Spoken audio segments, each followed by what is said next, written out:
Lucky number 7, and episode 7 is with one guy that is just the most amazing dude. He's 25. He's a startup founder, beautifully spoken, and, has an incredibly good group of friends. I've known him for a long time. I've trained in the gym with him, and he is starting up one of the most amazing social cause applications that are currently out there called Volley. Now, alongside with that, Charlie also goes into the grief or the loss of his father and how that has impacted him and turned him into the way that he is today. To be honest, I didn't expect some of the answers that he gave me. And that's why I think this podcast is going to be such an interesting one. Once again, like all these other podcasts, I plead you, if you haven't yet subscribed, press that subscribe button. Anyways, enjoy episode number 7.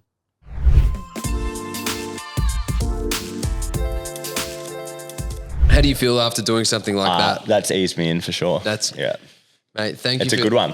It's a ripper, isn't it? Where did you come up with that? So I came up with that through public speaking. So one of the things was you had to warm up your voice and get into the mood before you started. And so, squeezing the plums, it's not easy to bring up certain conversations so that when we do a game like that, we express different emotions, we express different frequencies. And so by the time you and I are talking to each other, it's just conversation. Yeah. Feels like we've already introduced it, but really peeled back the onion of happiness, sadness, a few different things. So I feel like it's hard. Previous conversations that I've done, you sort of start off at neutral and nothing. Yeah. But I find it cool to have already, somewhat explored a few different emotions, so we can go from there. What's your emotions like today? How are you today? I know what you've gone through. Yeah. Emotions today, to be honest, I was a bit flat. I got news from an MRI scan that I tore my ACL, which is the second time I've done that. So a little bit disappointing. I was skiing at Mount Buller 2 weeks ago and had a crash. I'm normally a snowboarder, but had a crack at skiing and ego got the best of me a little bit. So tried to go a bit quicker than I probably should have and twisted my knee and came off and thought it was okay. So jumped back on the snowboard that afternoon and continued on, and I've been training and on the bike since. But you and my physio, Ben, recommended that I get an MRI, and sure enough, came back with a tear. So this morning I got that news at like 6:30 this morning when I was on my way to my first meeting, and for about 15 minutes I was pretty salty, but I actually crossed my mind straight away. I was like, fuck, I'm not going to be in the headspace to chat to Steve, especially if we go into some deep topics. But I was like, nah, I can't let it beat me. I can't let, an injury or an inconvenience get in my way. So that was the start to my day. But then on top of that, I've just been caught up in work. So I've had a super busy day, which has been good because it's sort of got my mind off it and whatnot. But yeah, not your typical start to a Thursday, I'd say. Yeah, and for people that don't know you, how old are you? So I'm 25. You're 25 and you met with investors today. So you're in your business, you're into your startup life and startup culture, and you had 3 meetings with investors today? Three meetings today. And you received news this morning that you had an ACL tear. Yep. How do you go about switching your mindset to go into these meetings and just go, righto, I've got some fucking awful news. How do you switch that to I need to be in the mindset to be able to deal with this? I would say my first approach was it didn't have to be awful news if I don't want it to be. So I've got, just for a bit of context, so I'm supposed to be running the Melbourne Marathon in 12 weeks now, and instantly just went, well, fuck, now I'm not going to be able to do it. But then the second thought was, well, what if I can do it? Because I'm sure if you have 1,000 people and all of them tore their ACL, mine's not full snap. So there's still majority of it intact, but there is a 3 millimeter tear rather, not 3 centimeter, 3 millimeter tear in it. Some people get surgery, some don't. But I sort of broke it down. If you had 1,000 people who did this surgery, there's one person out of those 1,000 people at least that could, still run the marathon. I'm like, fuck, I really like that challenge. So that was my second thought. I'm like, I'm actually sort of excited for, trying to prove it to myself. And what I still don't even know if this is with this is possible. But that's sort of what's got me through today, is that there is still a chance that, this won't be too much of a hindrance and I'll still be able to get on with my life and everything. But that was, 6:30, 7 a.m. this morning. I had my first investor meeting at 9. Again, first thing that crossed my mind was I'm going to push this back to tomorrow because I'm not going to be in the right headspace. But I don't know, it's sort of one of those things that you can't let it beat you. And I would say that is I think that's probably applicable to all facets of life, is that as soon as, you let yourself get down about it or you let it consume you, you can so easily be beaten by the bad news and it just amplifies the effect of it. So it was a split second sort of thing of like, I can't do this, I can do this. And then almost overcoming that in such a short feedback loop was quite empowering. So, the first meeting that we went into today went really well. Got a call from the investor afterwards, which was super positive. So we're pretty confident that they've got conviction to place an investment in our startup, which is super exciting. And then that's like a massive break for us. So a bit of a roller coaster of a day, but coming out on top, I'd say. And, now you're here on a podcast and, after all of that, you've had 3 investor meetings, being told you're torn your ACL and you show up here. For you to be able to do that, requires a lot of fortitude. Where did that come from? Like, are you born with it? Do you get it over time? Like, is there a moment where you go, yep, that was the moment that I got through this, where I knew that no matter how I felt or what happened to me, I can pull through anything? Yeah. So I would say that resilience is probably one of the traits that I hold in the highest accordance to myself. So I think that my character is very resilient. Like, there's been a few events in my life that has really fast tracked that. And things that I've had to bounce back from that, are far worse than an ACL tear. So for me, like, something like that is just water off a duck's back. And, at the end of the day, the sun's going to rise tomorrow. Like, things are going to move on. Like, the world's not going to stop because I've hurt my knee, sort of thing. So at the end of the day, it's very, very minor in the scheme of things. And it's just something that I have to deal with, I guess. Who's the most resilient person you know? The most resilient person I knew was my dad, who passed away 4 years ago now. Yeah. He actually had a song written about him from his resilience from one of his good mates called "Can't Cut Big Willie Down," because he had about 4 or 5 injuries and incidents that he probably should have died from. So, like, off the top of my head, he bled out from a laceration in his arm, like, was declared dead in the hospital by a doctor. Broke his neck, broke his back, had cancer for 7 years and was told he would have about 2 years to live at the time. So just the way that he continuously showed up, regardless of other people saying that it was impossible, or even being given the clear that he was technically dead, and then still coming back from that just showed me that I think that you can really do anything if you set your mind to it. And yeah. That was 4 years ago. I mean, Jesus Christ, that's not long ago at all. I mean, the fact that he had cancer for how many years? So it was actually a little bit longer. It would have been 8 years. So he was diagnosed when I was 12, I believe. Yeah. And then passed away when I was 20. So his 5th year anniversary is in a couple months. But for most of my early teenage and late teenage years, it was always something that was just going on in the background. So yeah, grew up with that, but became quite familiar with it. And obviously the different emotions that come with that of, you have your highs and you have your lows, but more so than anything, learned a lot of lessons from that experience as well. You're the eldest brother? So I'm the eldest of 2. So at the moment there's my mum and my younger brother, Tom. So Tom is 23 in October, so 22 at the moment. And it's just the 3 of us, yeah. And so at 12 years old, you hear this news and it rocks your world and, don't know what to do. You're the eldest brother and, for what you could be the man of the house pretty quickly. Mm-hmm. How much of that older brother mentality did you need to sort of grow from to sort of be almost man up super quick when you heard that? And what did you learn in that process? I would say I didn't really man up until he passed away, to be honest. Like I was always quite like cheeky in a way with it, and like not in like denial, but would always try to make light of the situation, if that made sense. So whenever, he could be, suffering, the effects from like chemotherapy or in like a bad stint or things weren't looking great with the doctors, like I would just always say, you're all right. And he would be like, yeah, I'm all right, sort of thing. So just taking on that mindset of trying to get over it. But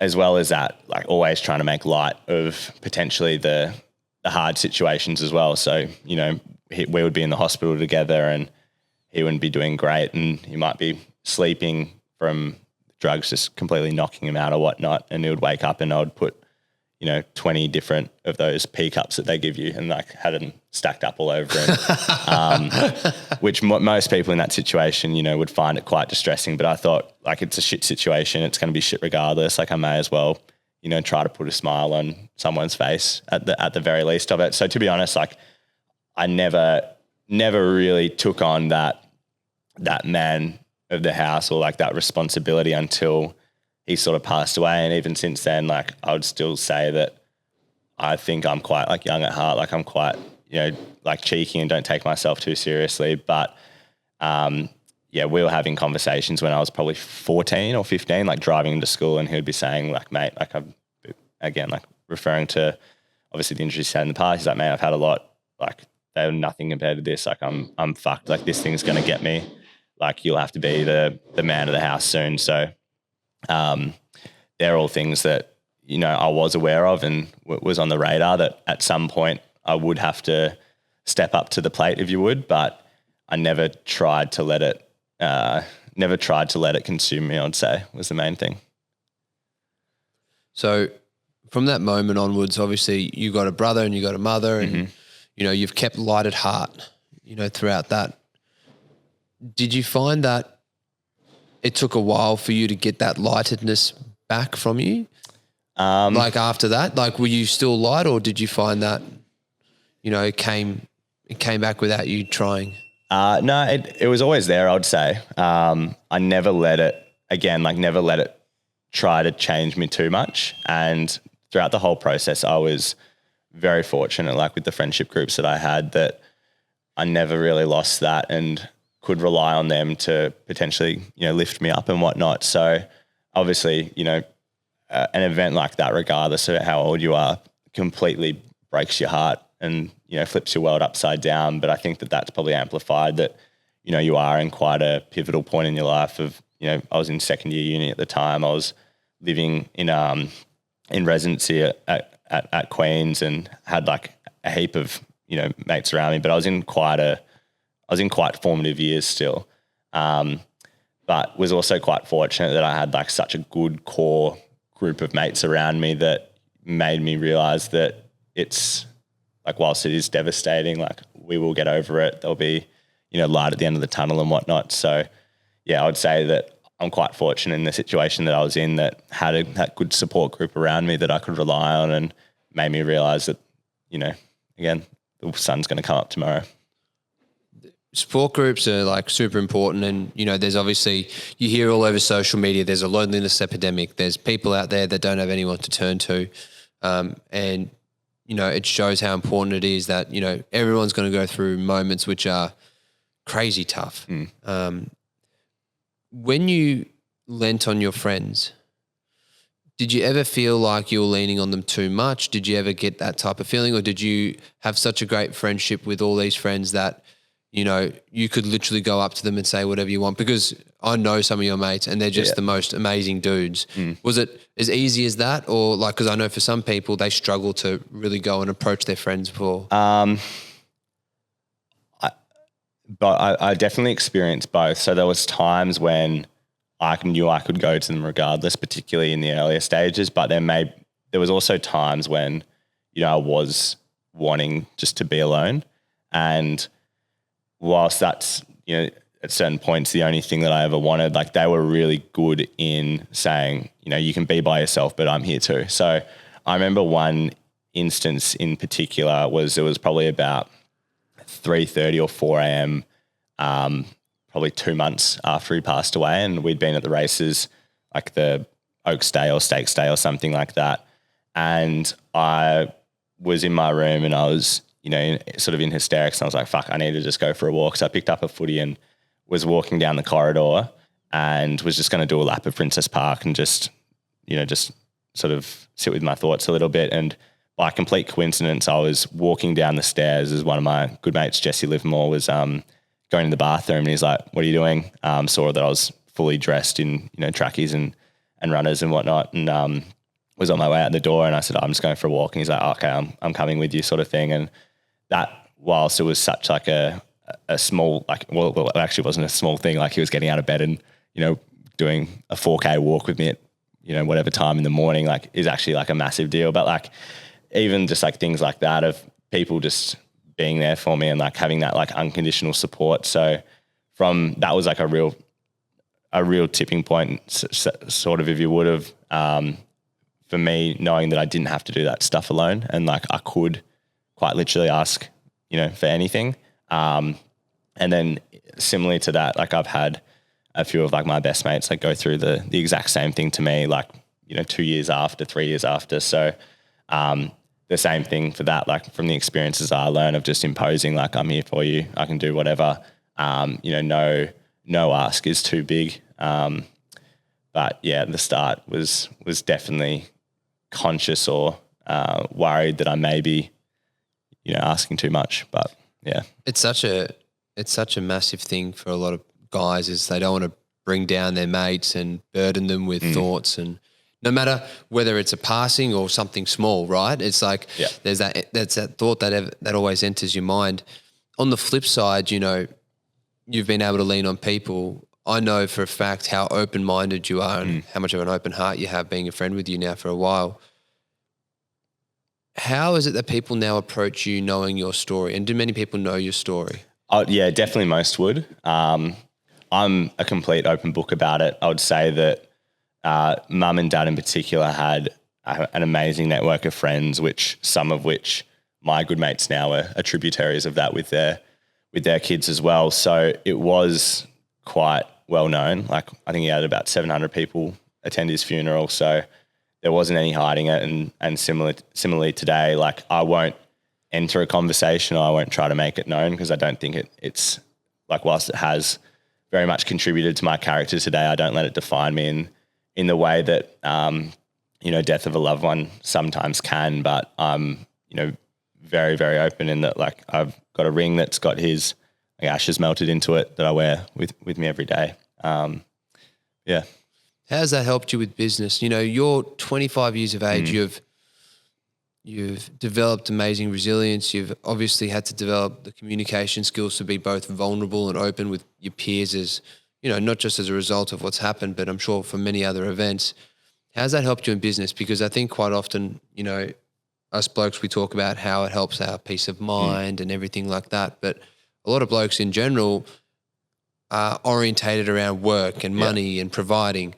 What lessons have you learnt from that you've been able to implement in your business endeavors? Yeah, I'm still 100% motivated by, work and growth and creating something that's much bigger than me. But I think in a personal perspective, like, having that aspect of vulnerability and opening up to people has greatly contributed to my ability to build relationships with different people. And often, people think that they have to enter business as this sort of, like, for stereotypes, like this big macho man with a stiff upper lip and, sort of walks over people and takes no crap. But I feel like that's very much an outdated sort of model. And what I'd like to think of, like, the business leaders and the thought leaders and the entrepreneurs moving forward, like, are able to express potential vulnerability, because it makes people more human. And I think that one of my greatest attributes that I've indirectly learnt from that was my ability to create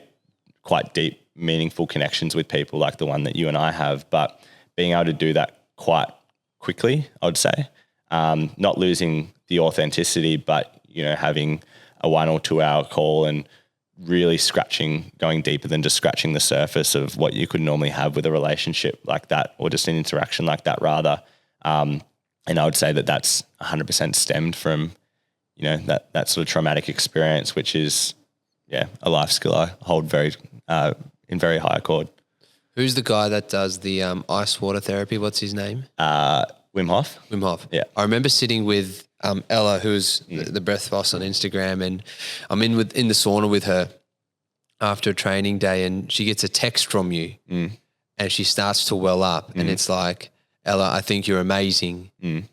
You are literally going to be the next Wim Hof. Keep it going. Do you remember sending that? I remember sending that. Yeah. I was next to her. Yeah. And I was like, fuck, what a guy. Out of the blue, you just messaged her that, you saw it, you felt it, you gave her a little bit of love. And at that moment I was like, wow, Charlie's some dude.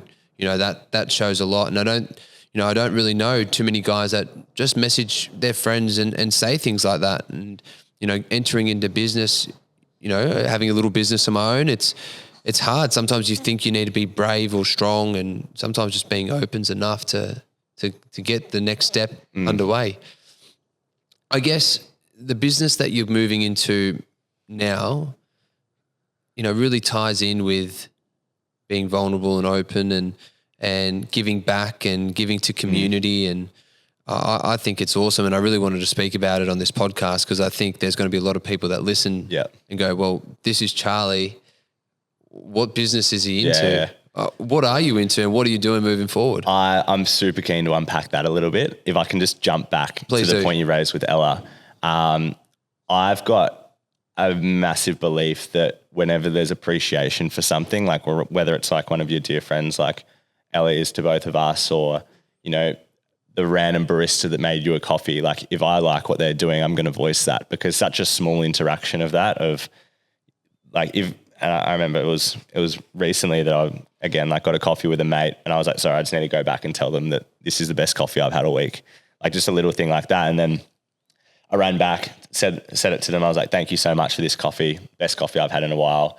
Ran back to my mate and they said, what'd you say? And I explained and they said, that's really good. Like they probably make 500 coffees a week and never would they hear whether they're doing a good job or not. And I think I just try to, consciously express particularly gratitude as well, particularly gratitude whenever someone has done something for me, regardless of whether they're one of my best mates or a complete stranger, because I feel like a lot of us have these thoughts and, a lot of the time you'll sip the coffee and you'll be like, fuck, this is the best coffee I've ever had in my life. And the person who's actually to thank for that has absolutely no idea. So I don't know. I think that the more you can express, and especially when it's like authentic thoughts, like if I had a shit coffee and I said that's the best coffee I've ever had, it wouldn't probably mean as much. It's a bit misleading. The same thing for Ella. Like at the time, like I could just sort of sense that she was like starting to kill it and she had the opportunity to. I think I saw her, I think it was in relation to her Instagram followers, and she went from like 2,400 to 2,800 and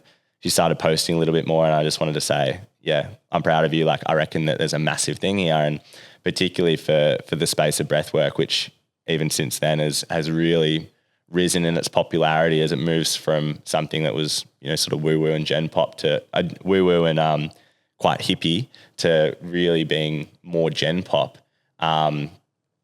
was something that, I just wanted to voice. But since then she's gone from 2,000 followers to 8,000. She started the business with Nathan.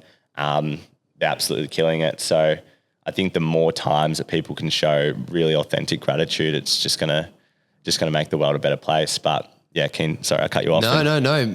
And it's interesting. We always get told to practice gratitude, right? But most people think about that as writing in their journal, being thankful for the day. But what you've done is you've legitimately actioned it. Yeah. You've actually gone, no. I feel this way. I'm going to let that person know now. Mm-hmm.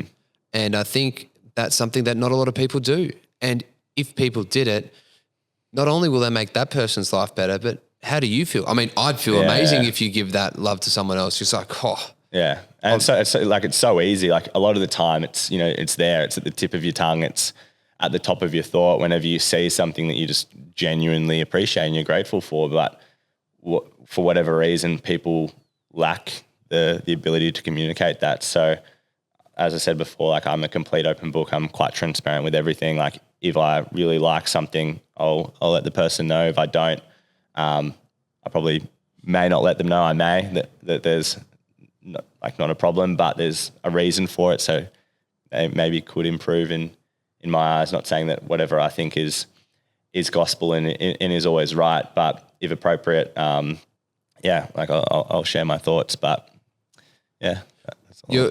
Your business journey is really interesting because, when we were speaking about a year and a half ago, you had one trajectory. Yeah. And it got flipped. And it happens to a lot of us a lot of the time. We tell people things are going to happen. Yeah. We put our balls on the line. We go, yep, this is moving forward, and things don't necessarily work that way. What happened? And how did you deal with it? Because it's happened to me. Yeah. And I said I was going to do stuff and it didn't work out. And mate, my pride and my ego and everything was just fucking. Well, yeah, I made this one particularly embarrassing for myself. So for context, about a year and a half ago, I was quite happily working as a consultant in a finance company. I was working in the blockchain industry on the side. I was raising money for non-listed companies within that boutique private wealth company or the finance company, and was in a pretty good place. Around April of 2022, I was approached by a big data company based in America who, promised me the opportunity to move overseas within about 2 months. So quite fast moving. I think we met with them on the 22nd of January. And at the time it was, forecasted to move overseas in April. At the time that was the absolute dream job for me. So I was quite ecstatic with the opportunity and, like everything, I was ready to go at it like a bull out of a gate. And then what was particularly embarrassing was once we got to a point of, certain conviction and I was telling people about it, I was like, fuck, I've got to say goodbye to my mates. Things are moving quite fast. I'm just going to have a going away party. And the particularly embarrassing thing about this is that I had a 180 person going away party and then never actually left. So, for months and months and months, all these people were basically under the assumption, as was I, that I was going, if not had already gone. And I reckon I've had about genuinely 100 conversations since then of how, like, asking me, like, how's America? Like, what'd you get up to? Like, all of this sort of stuff. So, ended up with massive egg on my face, but yeah, was a pretty big shift. And it was one of those things where I thought that I just had, the absolute dream presented to me and was ripped away. But yeah, since then I've realized that it's just another one of those things that you don't know that it's bad news on. You don't know anything. Like every situation, you don't know whether it's bad news or not. And one of my friends, Nathan, and I always refer to the story of the Chinese farmer. If you're familiar with that. Please tell me. So the story of the Chinese farmer is that there was a family living in rural China and they had one horse and the horse ran away. And the village went to the father and they said, oh no, I'm sorry to hear about your horse. That's terrible. And he said, maybe.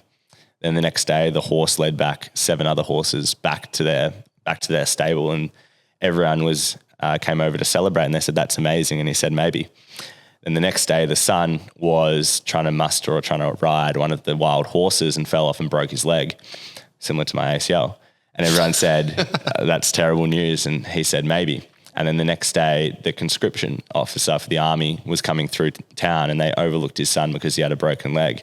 And again, everyone said, that's amazing. And he said, maybe. And the moral of the story is that you really don't know whether news is good or bad until the event actually plays out. And for me, that experience of, starting to look into the space of the world of big data and really broadening my horizons and my vision outside of, small little Melbourne, worked out, I would say, like in my favor. And it also was in some ways, like the genesis for what I'm working on now. So yeah, it's a very sort of applicable story for, at the time, what felt like absolutely devastating news, turned out, I would say, for the best. And regarding back to my ACL, like who knows, like this could be, again, great news. So there's no point dwelling on something that you think is bad, but you have absolutely no foresight to what happens in the short, medium or long term in regards to the event. So yeah. Take me to volley. Yeah. I know this is, this is where you're at now. And, I look at what you went through that year and a half ago and now see what's in front of me and this thing that you're putting forward to investors. And, I'd love to hear more about it, because I think there's going to be a lot of people that listen to it and they're going to resonate with it. Because when I first heard about it, I was like, dude, why the fuck is this not out there? And so if you're comfortable sharing. 100%. Yeah. So effectively Volley is an all-in-one platform for doing good. So we classify doing good as anything volunteering, donating, skilled giving blood, or effectively any way that you can create a positive impact on society. At the core of what we're building is a mobile application that does 4 basic functions. So there's match, measure, reward, and recognize. So we'll match your individual skills and interests with the roles most meaningful to you and present them to you in a local map and then list view. We will measure the total impact that you're contributing to society in lieu of net volunteering hours, net donations, the number of causes that you worked with, the total impact that you've had. We'll reward that with points similar to Flybuys that will be redeemable at a number of local and international brands. And then finally, we're building a proprietary social feed similar to Strava, but trying to cultivate what Strava did for building an online community around fitness is what we're trying to recreate for creating an online community around impact. So really trying to tap into that secondhand sense of accountability where, we'll come into the gym on Monday and I would have checked my volley over the weekend and I went, shit, I saw Steve volunteered or Steve did this over the weekend. Like I haven't done anything in 3 weeks. Like, fuck, I need to do something. So trying to create somewhat of a movement around doing good and trying to make it where it's not just something that's understood in the back of your mind, but sort of deeply intertwined into people's, weekly routine. A lot of people have great ideas. What are some of the difficulties you're facing with implementing this great idea? Good question. I'd say the most difficult thing was that everything just takes so much longer than you expect. So I'm very guilty of having a lot of ideas that have, never made it past that idea stage or never made it out of my notes in my phone. The only difference between those past ideas and Volley and even, your Canvas or whatnot is that people just put in the work and persistently and, had the discipline and consistency just to keep chipping away at it. So I think that the only thing that's separating a good idea and a good company is just people just pounding the pavement and just continuing to show up, regardless of whether you're seeing results. For like the first few months of this, I was just going around and, the pitch since then has improved quite a bit, but at the time I was going around with a shocking sort of pitch, still sort of fumbling on my words, still trying to understand the core value proposition, didn't have any validation from customers, obviously didn't have any investors on board. For a good section, it was just me, so not a lot for people to get excited about. But it was just out of constantly putting myself out there and constantly presenting the vision in the company to the world that, you slowly improve it via marginal gains and allowed it to get to a point now, which is quite exciting. But yeah, I'd say my number one bit of advice is that if you're genuinely serious about pursuing something, is just set aside 15 minutes or half an hour every day and just try to progress it a little bit each day. Like you don't need, I quit my past role about 2 weeks after having the idea and went completely all in. And it's been an absolute obsession of mine since then. But if you're not in the position to be able to do that, I'll just say, work on it for a few hours over the weekend or work on it for the last half hour before you go to bed and just try to progress it a little bit, as little as you can. Yeah. Yeah, bit by bit. It's interesting I had a little startup when I was 26, I think it was 26, 27, trying to help automate like wait lists for people that couldn't get in to see specialist doctors using different practice management software, right? And I remember doing that on my own and I wish I'd met you at that stage because I was like trying to navigate the world of startup and tech and bringing money into the business, and there's so much that goes into it. And I think, that there's a lot of people that do have great ideas and see people that have great ideas bring it to fruition, but not a lot of people see how hard it is to get an idea off the floor, even to put a pitch deck together or an IM together to get in front of an investor. Getting in front of investors is something that I've only done a couple of times. You've done definitely a few more than I have. What are some of the things that you've learnt that investors look for when it comes to presenting your business idea?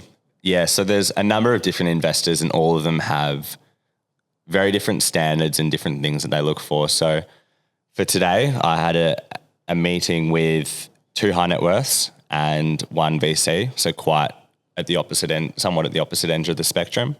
A VC typically likes to see that you've got a product in market, you're generating revenue, you've proven month-on-month growth, some of the basic metrics, as well as having like a deep understanding about how you're going to grow if you take on more capital and things. A lot of the time, high net worths, particularly if you get one that's, maybe knows you in a personal capacity, helps a lot. Just want to see a vision, some validation from customers, and are a lot more lenient with the things, with those hard metrics that the VCs are. But I'd say that the best way to get in front of investors is just putting yourself out there potentially earlier than what you're ready for. And the conversations that I'm having now with the venture capitalists is, hey, we understand that we're too premature for taking on investment from you at this stage, but what do we need to achieve in the next 12 to 14 months in order for you guys to strongly consider us? And they quite appreciate that, because it shows that you're hungry. It shows that you're, thinking about the later stages, but it also allows them to come in with no expectations and just give you brutal and raw advice. And we found that advice is, that we were taking on in similar conversations 6 months ago is really just being realized now in how we're showing up, how we're presenting the pitch deck, how we're presenting the IM, and similarly, like the conversations that we're having with those VCs now, probably won't be realized for a year or so. So just trying to continuously improve and setting yourself quite, I would say, like high standards, but more so than anything, like just tying back even to the product and the idea, is the importance of just trying to incrementally improve every chance that you can, like day by day, even if it's a 0.1% or 1% every day, just like stacking up and banking those marginal gains and moving forward. And a lot of the time people will listen to you. Like the startup world is ruthless, but it's also like quite forgiving, and that like a lot of the people that you're talking to have been there yourself. So at the very least, they'll offer you some advice. But I'll just say, never take no for an answer, and never be deterred from the inevitable barriers you're going to face, because if you stick at it long enough, like whether it be 1 year, whether it be 2 years, whether it be 5, I'm guaranteed that you'll overcome it. So I think that idea of never taking no for an answer is so important, but also that doesn't mean you don't listen to feedback. That's very important. There's a lot of people out there that go, no, I'll listen to this podcast and I've got to just keep knocking on the door, right? But they don't make the changes. And so I think one of the things that, I learned really quickly in that role was that you need to put your ego away. You need to legitimately listen, and you need to go, am I solving a problem? And next time I approach this person, have I been able to work on solving that problem better, so that they can, potentially look at investing in my product or service or whatever it is. People that are listening are probably going to go, how the hell is this bloke 25 years of age? Wise beyond his years, talks really maturely, calm, collected, startup, dealt with tragedy in a way which not many people can say they have, and you've had a good support network, but it comes down to the fabric of person that you are. What's the vision for you look like in the next few years? And what's the vision for Volley look like? Because I know you're into your self-development, and you're into sort of looking forward, as well as, using the past to take those bounds and leaps forward. Yeah. What's that vision look like for you? There's so many different ways that I could take this. I would say that the number one thing for me, like similarly to how I like to show up in business, is just constantly improving. So the exciting thing when I look ahead into the future and how I envision myself, like I see someone who's far more cool and collected, who's far more knowledgeable, who shows up a lot better, both in a business setting, but also in, personal relationships as well. And more than anything is just valuing that personal development and that improvement. So for me, there's no specific place where I have to be. Like I'm not tied to, I've set those objectives of I have to be, in this country at a certain point. But like whilst I am very ambitious with where I want to get to and where I want to take Volley in particular, like I've got somewhat no expectations around that. But what I do have expectations about is how I can improve as a person, and that just comes down to trying to get a little bit better every day as every day goes by. But Volley is far more tangible, I would say. So with that, we're hoping to launch the product in a sort of a beta trial late this year. We'll probably open it up to Gen Pop maybe February next year, where it can be downloaded from the App Store if all things go well. And then, 2-3 years down the track, like I would love it for it to be in every country across the world, like creating good and getting people to do more good than they currently are. And mainly just having like a lasting impact on the world is our underlying goal. And for it to be, I'd say like a household name is where we really want to take it in sort of that long of like that 5 to 10 year sort of time span. But I understand that there's a lot of work that we have to put into that. But again, like chewing at the bit, like can't get enough of it. Like every single day for me is an absolute thrill. Like even the slow sort of monotonous days, like it's still so rewarding to see something actually come together. And at the end of the day, we are really just about to step onto the starting block. So there's so much more to be done. But I hope that answers it. Yeah, it does. And I think, I'd be interested to know how important the environment that you set yourself in makes you be able to do the things that you're doing. Like, you always hear the saying, you're a product of your environment. Mm. How many of your friends are in startups? How many, like of your close friends, let's say, would you say that there's, one out of the group? Or would you say there's a majority out of the group that are really running their own business or their own lives? Or, how would you explain your friendship dynamic? Yeah. So my friends is like my good mates are such a mixed bag of, we've got people working in finance, investment banking, professional athletes, tradesmen, aquaculture. Like there's some people working in startups, but there's like building, construction. There's such like a broad mix of people who I would consider like my best mates. But I would say the number one thing that's really helped me through the early stage, particularly the early stages, because the further you get into it, a lot more people gravitate to what you're building, and it does become somewhat like, obviously there are inevitable challenges and the difficulties move, but in order just to continually show up, I would say that the most important thing was having someone who was equally motivated and not necessarily even working on the same thing as me, but working on in my instance, they're working on their own venture. But for me, I've found that the three most important things, and I've heard this again, like on another podcast, was to have a mentor. So someone that, you aspire to be like, you learn from, you see the attributes that you want to adopt in yourself. And for me, I was fortunate that that's been, quite a range of different people, that some were in quite literal mentorship roles, if we would have like a monthly mentor call. But, I also gravitated towards different people that I've quite literally never met before, that I can absorb their content through podcasts and through clips, and said, hey, this is a characteristic that I want to project in myself, or this is a potential characteristic that I want to avoid, and so forth. And really using people who have, done the things that I want to do previously as inspiration. The next is someone alongside you. And for me, I was fortunate that was in the early days, that was Nathan Freeman, one of our mates, who at the time he was working on his own startup.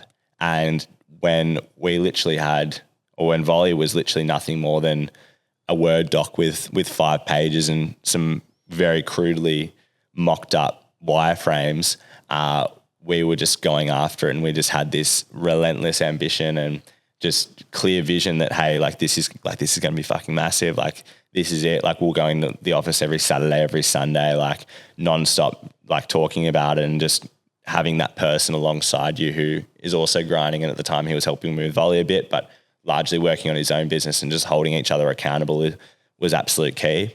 And then the other one, which I'm starting to explore more so now, is the mentee role. So looking for people that, I can potentially help and, share my knowledge and share my learnings. Like, whilst I still have so much to learn, like I've found that is that balance of learning, being alongside someone and also passing on your learnings has been absolute key for me. So yeah, I'd say that's. Yeah. Teaching is something, or mentoring is something that you have great self-reflection when you do it. And you don't have to be a rocket scientist to be a mentor. No. You don't have to be, you can literally just be an older brother. Yeah. As you are. And and maybe sit down with your younger brother and have a conversation. Or you might be, you know, someone at work that just is able to lead by example, you know, and look after the person to the left or right of you. Yeah. And like even things of like a lot of people these days have very specialist skill sets, which is so valuable, but they don't really share those. So there'd be times when I would see someone, whether it be on LinkedIn or one of my mates on Instagram, of like, hey, I've got something that I think will really help you. Like, let's catch up for a coffee, and I'd share my thoughts. And sometimes they might think they're shit. Sometimes, you know, they might stick. But, you know, even if you were say like a photographer or a videographer and you saw someone trying to get more into content and you just reached out and said, hey, I can give you a few free tips. Like one of my mates who has recently become one of your mates, Louis, you know, was in a position. So he's I'd say like an influencer of some description. Like he makes his living off content. Like when I started getting into it, he was, you know, just peppering me with advice, and in that sort of dynamic, like whilst he is like a really good mate of mine, he was somewhat like a mentor to me. So like just trying to project and trying to, you know, help other people like actually helps yourself so much. And that's actually some of the things that we're trying to encapsulate with Volley. But I've seen, you know, you personally really start to get into that space with the classes and things that you're holding as well. So about that, could you know, share some of the things that you're doing and your experience with how that's been going? Because I understand that you're quite new to that scene as well. Yeah, I think for me, it's been a pretty profound 12 months to look at one where I am with business. Obviously, I have a small podiatry business, and then look at my passion, which is public speaking and presenting and talking to people. And I've gone right. And I talk about this on my first podcast, but I had a very profound experience where I was like, I found out what was holding me back, and it was how I was viewed by others, especially my parents, being the eldest and always trying to lead by example. So I wanted my voice to be heard, but unfiltered. Yeah.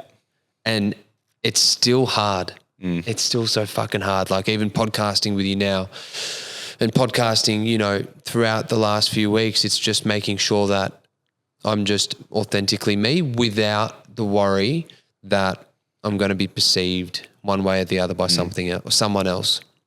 And so my journey now is about going, right, well, I'm now helping other men through a program called Born to Be, learn about their masculinity and learn about ways to be able to confront certain areas within their masculinity. So that's one project.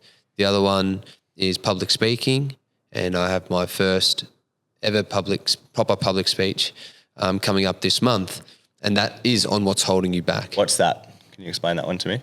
Yeah, so there's an event called the Wellness Alliance, and effectively there's 7 public speakers coming. They're all in different areas of wellness, and being in health is one thing, but for me, the ideas of being able to work through a specific condition that I had, which was called suicidal cluster headaches, was something that I had to navigate through for the best part of 16 to 17 years, which is half my adult life. Yeah.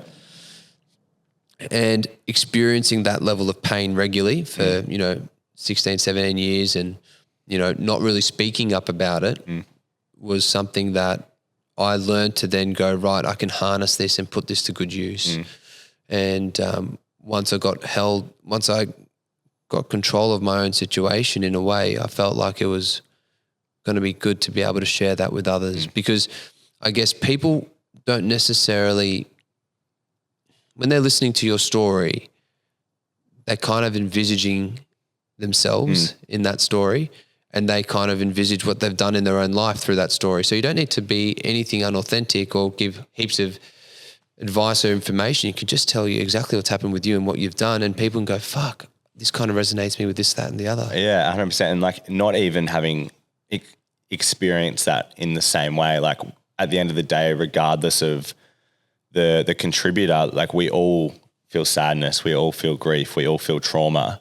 However, the way that that's inflicted is starkly different. I imagine that, some of from like our very different experiences that we've just talked about of your headaches and, my dad's passing, like we would have experienced the exact same feeling at certain times. So regardless of how and like to your point of like authenticity, if you are just, open and or authentic with your stories, I feel like that you are able to form that deeper connection with people because it's funny how people can resonate with that due to their own, their own things that they've gone through. But the event can all be different for other people, but the emotion is felt the same.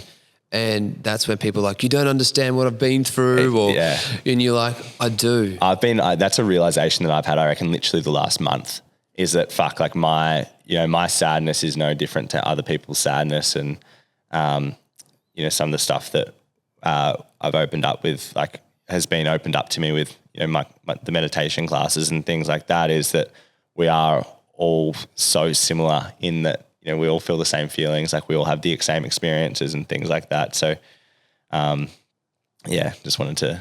Yeah, no, thanks for that. And thanks for the question. And I mean, there was something that I learned this year as well, which resonated with me. And you were talking about, what insights you got, but there was, I think it was Jay Shetty. I think I heard him saying each year you should try to learn something, love something, and launch something. And I love Jay Shetty. Yeah, what a guy. and it stuck because I'm like, well, I have a little bit of an entrepreneurial bone. I love my work and I like to create action. And for me, learn, love, and launch were like three things that I'm like, what a great way to be able to implement that into your life every year. It feels like it can keep things spicy, keep things going. And it's not just with work. It could be in relationships. It could be in, your personal friendships. Yeah. It's, there's so much to take away from that personal development space. I'm of the belief that we're born to create, not consume. So I'm a massive believer and get a lot of fulfillment out of creating something, even if it's only, small, but seeing something come to fruition that wasn't previously there. For me is so purposeful. Just on your public speaking event that's coming up, like the exciting thing about that, given that it is your first, is that, and the way that I like to look at, every time that I've got something that's a first that is somewhat daunting to me, is that I like to think of that as that's going to be the worst, in your instance, worst public speaking event that I ever do. Because inevitably when you get 2 or 3 or 4 or 50 under your belt, you would have learned so much from that experience that you just continuously get better. So for me, like when I spoke at a conference last year, I remember I stood up there and my hands were shaking and my voice was jittering and I had paper in front of me and I couldn't, it was sweating and a mess, but then did another one like a few months later and it was like, I've actually, gotten a little bit better at it. And at the time, like I thought I was like, I actually crushed it, like so forth. But, and I'm sure that you'll be far more articulate than that with your one coming up. But I think it's a pretty exciting thing. And I think that once you sort of come to terms with that of like, hey, this is going to be the first of many. It's probably maybe my worst, but that's okay because I'm going to learn from it and then continually show up and continually try to improve myself.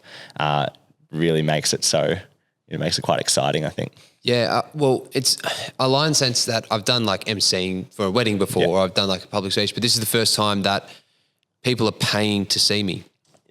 And that's a different feeling. And so what I was told, and it's interesting when people do a public speech or maybe present at work, but you're there to service others. Yeah. So when you're speaking, don't worry about how you look.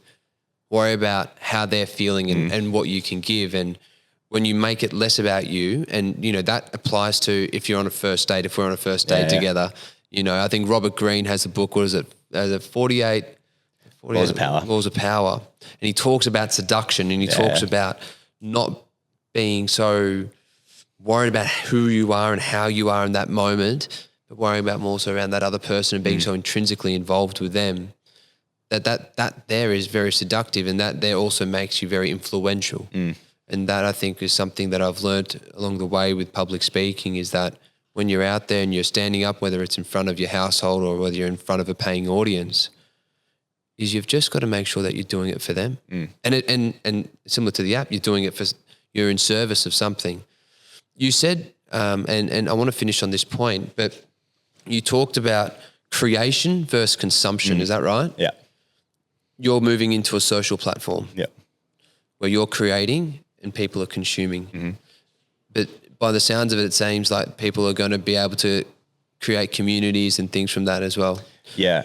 How is this social medium different from the current social mediums that we are currently addicted to and consuming all the time unnecessarily. Yeah. So the idea of Volley's social platform is that we'll move away from somewhat a platform of self-absorption to, being more community minded. So the current platforms of, TikToks and Instagram, you are a consumer, you're absorbing this content. And a lot of the time, the effects of that are quite detrimental, where we are trying to really revolutionize the way that a medium like that is used. So we see the Volley platform as an awesome platform for actually inspiration. So people see what others are doing and then they're inspired to act. So it's not something that the consumption for, say, Instagram and TikTok is their end goal.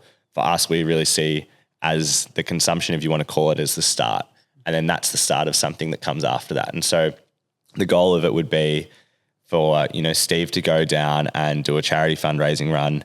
And then I see that and I'm like, shit, I'm no different to Steve. I can do that as well. And then try to subscribe to that notion of inspiration. And in addition to that, like, we are also trying to innovate with the ways that the social feed is used. So for charities and causes and fundraisers and things like that, they can actually use it as a recruitment tool. So when you see a marketing manager or a charity has done a rebrand or a month stint with a social media manager, and then they've posted a story or a video about that, they can also embed like a little link for you to follow and just say, oh shit, I can do that, and just, tap into to try to offer your services as well. So it's a really interesting point. And like, whilst we are creating an element of inevitable consumption, we really don't want it to be just consumption. Like the platforms like TikTok and Instagram, and in particular Netflix, like Netflix labeled like sleep is the enemy, like as one of their things. Like, we really want people to inevitably spend as little time as possible on, if Volley is truly successful, they're spending as little time as possible on the platform, and they're using that as just the genesis for them to start doing something that's great and start doing something that's actually impacting people. So I'd say that's the difference between the current social platforms, which are quite insular and self-absorbed, to ours trying to be more, community minded and more actually impactful for sort of a greater cause. When I heard about Netflix saying that their whole idea was sleep is the enemy, and we're going to be like helping people, not helping people, like making people not want to go to sleep almost. It was crazy to listen to that. And obviously yours is, built off such great values and foundations.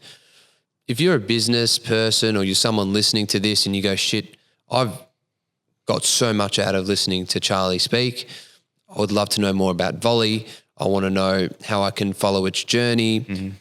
Where do people find it? How do they get started at this very early stage of the adventure for you? Yeah, so for me personally, I'm accessible on all platforms like Instagram, LinkedIn, TikTok, Twitter, and my handle is Charlie Crozier. So Crozier spelled Crozier. Charlie is Charlie. Volley can be found at Volley Now, so VOLI.now.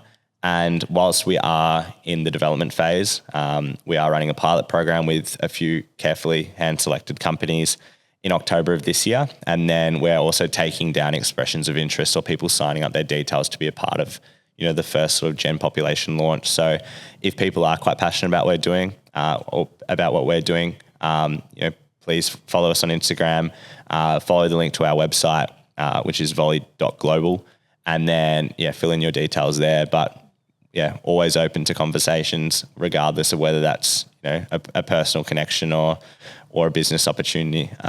Always looking to connect. Mate, thank you. Thank you for coming on. Thanks for showing up. You've had some day. I hope that this is finishing off the day much better than it started. It's on a much better, yeah. And, for people that have listened, and myself, I'm really inspired by what you're doing. It brings a smile to my face that I've got a friend that's doing some pretty awesome stuff that I get to watch and see grow right in front of my eyes. And, I'm really hoping that, this beta stage right now for where Volley's at can just grow and grow and grow, and you get the investment you need. And I'm hoping that whoever's listening can just see that it doesn't matter what your age is, if you've got the right values, ethics and morals, you can really go far. So Charlie, thank you for coming on, mate, and really appreciate it. Thanks, mate. Love you.